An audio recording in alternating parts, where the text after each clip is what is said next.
Coronavirus en cápsulas. Hoy vamos a ver diagnóstico de COVID-19, parte 2.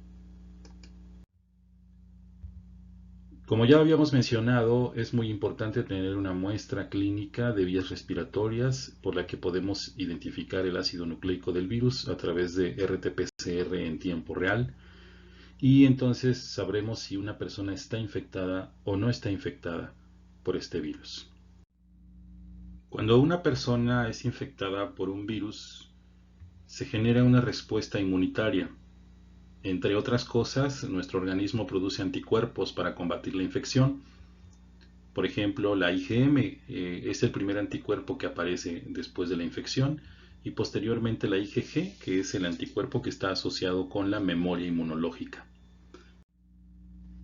Estos anticuerpos pueden reconocerse y cuantificarse en muestras de sangre.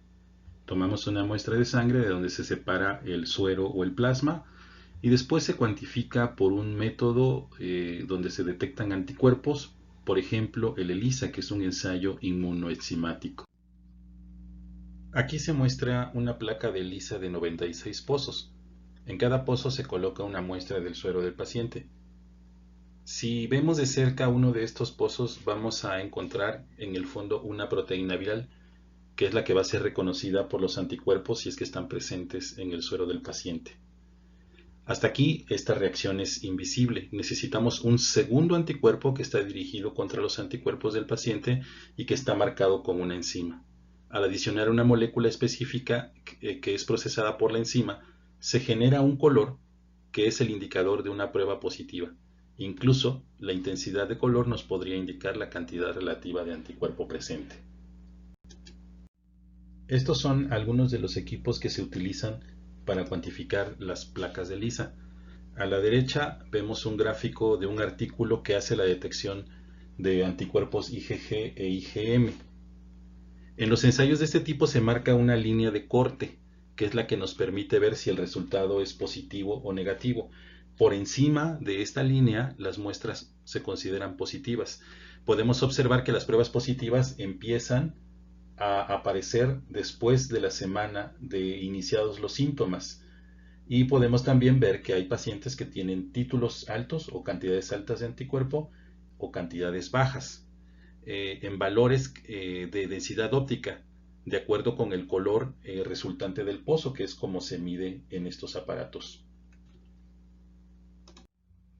Si nosotros observamos esta gráfica que ya habíamos visto en la parte 1, vemos los días que han pasado desde los primeros síntomas e incluso se grafican 2 días antes del inicio de síntomas. Ya vimos cómo por PCR podemos detectar el virus y especialmente es más sensible esta prueba cuando está cercana al día de inicio de los síntomas, unos pocos días antes, unos pocos días después, y la PCR va siendo negativa poco a poco dependiendo del tipo de muestra también respiratoria que se está utilizando. Pero cuando hablamos de anticuerpos, los anticuerpos no podemos detectarlos en los primeros días, sino que tenemos que esperar, por ejemplo, para la IgM, que es la primera que aparece, por ahí del día 7, o quizá un poquito más, un poquito menos, y cómo los títulos de anticuerpos se van aumentando y es más posible detectarlo en los pacientes hasta que llega un momento en que después del día 21-22 empiezan a bajar esos títulos de anticuerpo y es un poco difícil ya poder detectarlos, mientras que la IgG aparece casi al mismo tiempo, un poquito después, pero permanece con niveles altos un poco más de tiempo y esto nos permite cuantificarlo. Aparte del uso de estas pruebas como auxiliar en el diagnóstico, uno de los beneficios más importantes es la estimación del número de personas que han sido infectadas por el virus, lo cual nos permite saber la penetración o el impacto de la infección en una población. Pudo haber personas que tuvieron signos leves o que fueron asintomáticos y no se enteraron de que tuvieron la infección. En un momento dado podemos muestrear una población y estimar el porcentaje de personas que ya han sido infectadas y cuántas no, a través de la presencia de anticuerpos en su sangre. Otra de las utilidades del ELISA es la cuantificación de anticuerpos en plasma de pacientes que ya se recuperaron de la infección y que han decidido donarlo para el tratamiento de otras personas. Actualmente se está estudiando la efectividad de este tipo de tratamiento. Un comentario aparte merecen las pruebas rápidas. Estas pruebas se pueden realizar en un tiempo de 10 a 15 minutos. Solamente requieren un dispositivo sencillo, similar al de las pruebas de embarazo. En este ejemplo se puede detectar IgG e IgM. Solo es necesario agregar una muestra de suero o plasma y esperar el resultado. En este caso, por ejemplo, es una prueba negativa. En este caso es una con IgM positiva. Y aquí se observa una con IgG e IgM positiva.